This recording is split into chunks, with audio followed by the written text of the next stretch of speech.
Consumerism is the perfection of slavery. Professor Jiang Shuiqin. I have a question for you. If we're buying so much shit, why are we sadder? Never before have we been able to buy so many interesting things. US retail sales have hit 5.25 trillion in 2025, yet depression rates has steadily been climbing to more than 50% among young adults since 2010 as our spending increased. The answer is simple and brutal. The dopamine from buying something new lasts only a few minutes. Then it crashes, harder than before. New clothes, new phone, new everything, but we still feel hollow. And that hollowness is not a bug, it's the trap. Let me know in the comments if this story sounds familiar.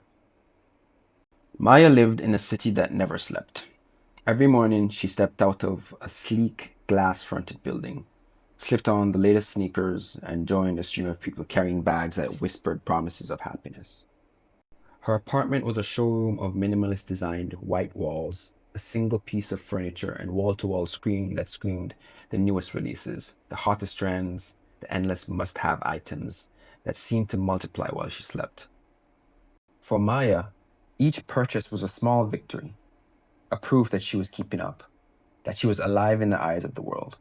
Yet, as the days blurred, the victories felt hollow.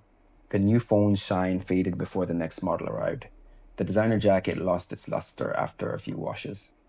The more she bought, the louder the emptiness grew inside her chest. One stormy evening, the power flickered and the apartment plunged into darkness. The screen went black, the hum of the fridge stopped, and the city's neon glow was reduced to a distant, muffled glow through the window. In that sudden quiet, Maya heard a faint tapping on the door. When she opened it, a neighbor she barely knew stood there, holding a small, battered cardboard box. Inside the box were a handful of seeds and a packet of soil. The neighbor smiled. She said, "I've been tending herbs on my balcony ever since my husband passed. It's a small ritual that pulls my thoughts away from the emptiness, and the plants give back more than just flavor." Maya hesitated, but she took the box. Then, the next morning, she cleared a corner of her balcony, spread the soil, and planted basil, mint, and a tiny rosemary sprig. The act was simple, almost insignificant. But as she watered the seedlings, a different kind of therapy bloomed, one that retail could never buy. The plants didn't demand a credit card. They only asked for attention, patience, and a little sunlight. Weeks turned into months. The herbs grew, flourished, and soon Maya was harvesting leaves to flavor her meals. She began inviting friends over for modest tea gatherings, sharing stories instead of shopping receipts. The conversations were deeper, the laughter more genuine. The apartment, once a museum of possessions, became a home filled with the scent of fresh herbs and the warmth of human connection. One evening, as the sun set beyond the city skyline, Maya stood on her balcony, a cup of tea in hand, watching the lights flicker on below. She realized that this new freedom she felt wasn't measured by the number of items she owned, but by the space she had created inside herself to breathe, to choose, to desire less. The emptiness that consumerism had filled with endless purchases was now filled with something far richer, a quiet confidence that she could live fully without being owned by things. She realized that true abundance isn't found in the next purchase. It's found in the moments in life that we allow ourselves to genuinely enjoy, the relationships we nurture, and the simple acts of caring for something that asks for nothing more but our care. When we stop chasing the endless paradise of more, we discover that the cage of consumerism can be unlocked with a single choice: to desire less. The loop trap. The cycle is this: emptiness, social media comparison, engineered desire, purchase, dopamine spike, deeper emptiness, repeat. It's like I'm living in a loop! And here's how it plays out.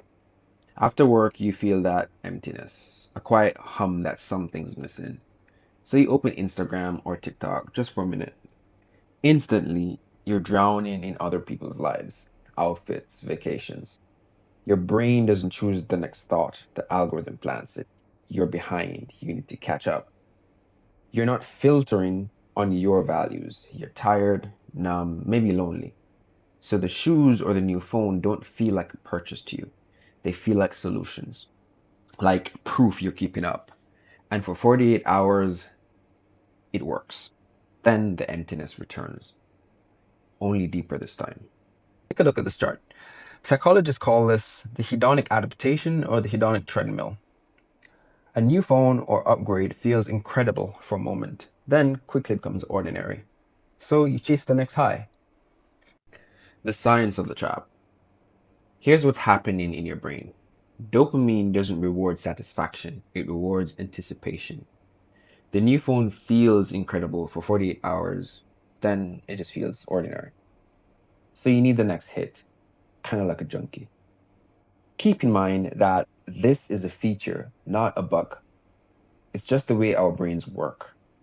Problem is, modern abundance has rewired us to chase endless stimulation. Drugs, food, news, shopping, gaming, all engineered to hijack your reward pathways. Your brain now expects novelty over depth, and the system is built to deliver it. And the worst part is that the high fades faster each time. So you chase the next purchase, and the next, and the next. Lemke, in her book Dopamine Nation, calls phones the modern hypodermic needle. And she's right. Right now, you're holding a device engineered to keep you addicted to it.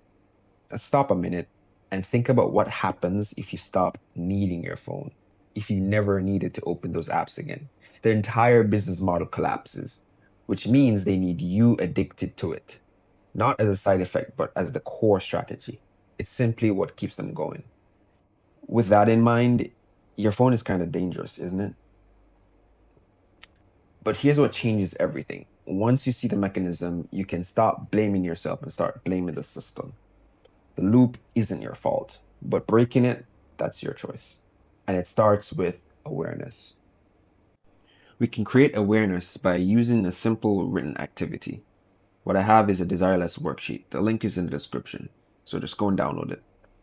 I want you to print it out and then you're going to put pen to paper. It's incredibly important that you write instead of doing it on your computer.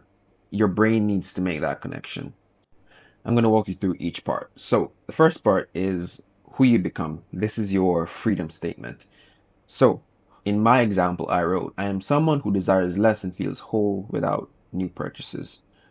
I want you to come up with your own statement. This is just an example. By crafting your own statement, you make it much easier for you to internalize. And then part 2 is the escape, the trap you want to break.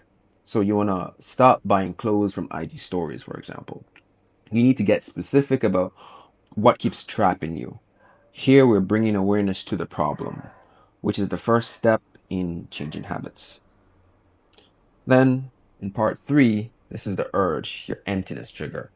So you need to bring awareness to what's causing the urge, what's triggering it. So let's say it's a 9 p.m. scroll, and then you recognize that FOMO hits, and then you click add to cart, right?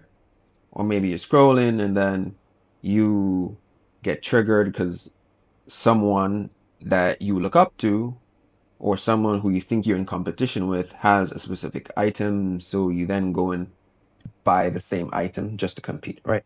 So building on the last prompt, we're observing the process as a third person. How do you get trapped? You need to think outside, you need to put yourself outside your mind for a bit and look at yourself as a third person. Now, the fourth part is the pause before you buy. If you see an IG ad, you can wait a couple days to see if you really need it or if you're filling a void. So what I usually do is I pause before buying something. It might take me a couple hours, a few days. And then sometimes I realize that, oh, I don't actually need this thing. It's quite expensive. I don't need it. It's only going to make me have less money. I don't need it. All right.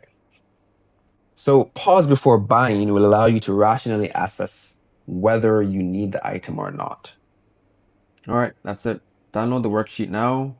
Do it. Commit to this for at least 3 months. Print it, fill it out, subscribe. You can find me on other platforms. X, Substack, IG, TikTok, all the same handle. Support the channel. Peace.